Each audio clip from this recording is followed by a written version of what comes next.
Kabhi are Kabhi పార్, లేకే పెహలా పెహలా ప్యార్, కజ్రా మొహబ్బత్ వాలా అంటూ 1940 నుంచి 60 దశకాల మధ్య ఓ వెలుగు వెలిగిన శంషాద్ బేగం కన్నుమూశారు. వృద్ధాప్య సమస్యలతో బాధపడుతున్న ఆమెను కొన్ని నెలల క్రితం ఆసుపత్రిలో చేర్చారు. మంగళవారం రాత్రి శంషాద్ తుది శ్వాస విడిచినట్లు ఆమె కూతురు ఉషా తెలిపారు. ఆమె మృతి పట్ల సినీ ప్రముఖులు సంతాపం వ్యక్తం చేశారు.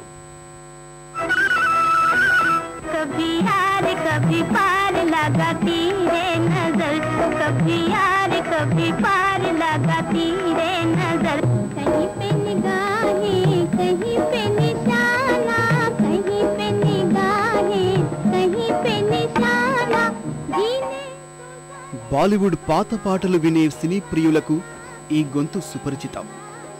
మధురమైన స్వరంతో కోట్లాది మంది అభిమానాన్ని చూరగొన్న అలనాటి గాయని శంషాద్ బేగం మంగళవారం కన్నుమూశారు. ఆమె వయస్సు 94 ఏళ్లు. వృద్ధాప్య సమస్యలతో బాధపడుతున్న ఆమెను కొన్ని నెలల క్రితం ఆసుపత్రిలో చేర్చారు.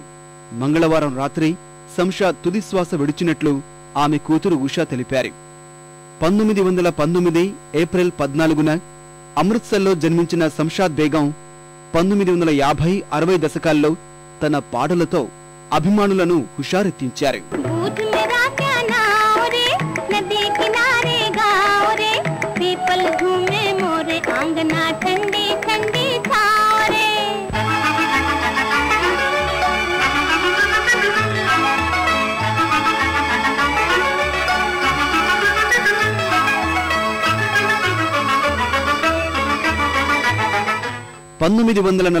లో పెషావర్ రేడియోలో పాటలు పాడటం ద్వారా కెరీర్ ప్రారంభించిన శంషాద్ బేగం బాలీవుడ్ లో వందలాది గీతాలు ఆలపించారు. లేకే పెహలా పెహలా ప్యార్, కభీ ఆర్ కభీ పార్, కజ్రా మొహబ్బత్ వాలా, కహీ పే నిగాహే కహీ పే నిషానా వంటి గీతాలు సినీ ప్రియులను అలరించాయి.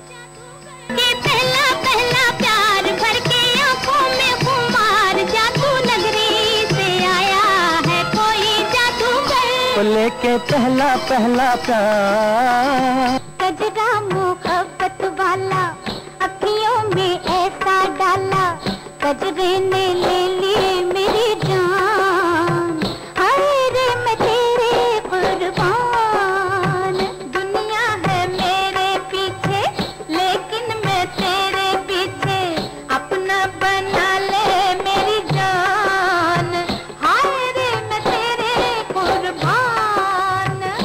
రేడియోలో శంషాద్ పాటలు విన్న సంగీత దర్శకుడు గులాం హైదర్ యమ్లా జాట్, ఖాందాన్ వంటి చిత్రాల్లో అవకాశాలిచ్చారు.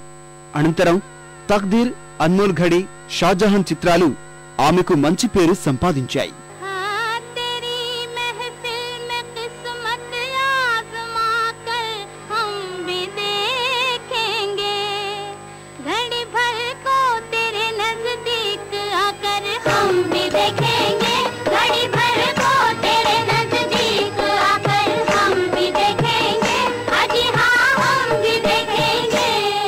విలక్షణమైన స్వరంతో ఆమె పాటలు యువతను ఆకట్టుకునేవి. సంగీత దర్శక దిగ్గజాలు ఓపీ నయ్యర్, సి రామచంద్ర, నౌషాద్ల బాణీలకు ఆమె పాటలు ప్రేక్షకులను మంత్రముగ్ధులను చేశాయి.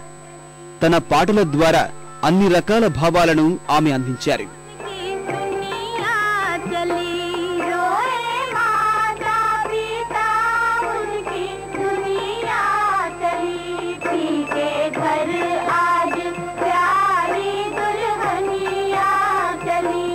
ఎవరిని అనుకరించని శంషాద్ బేగం 1960 దశకం తర్వాత పాటలు పాడటం నెమ్మదిగా తగ్గించారు. 1981లో గంగా మాంగ్రహి బలిదాన్ చిత్రంలో ఆమె చివరిగా 3 పాటలు పాడారు.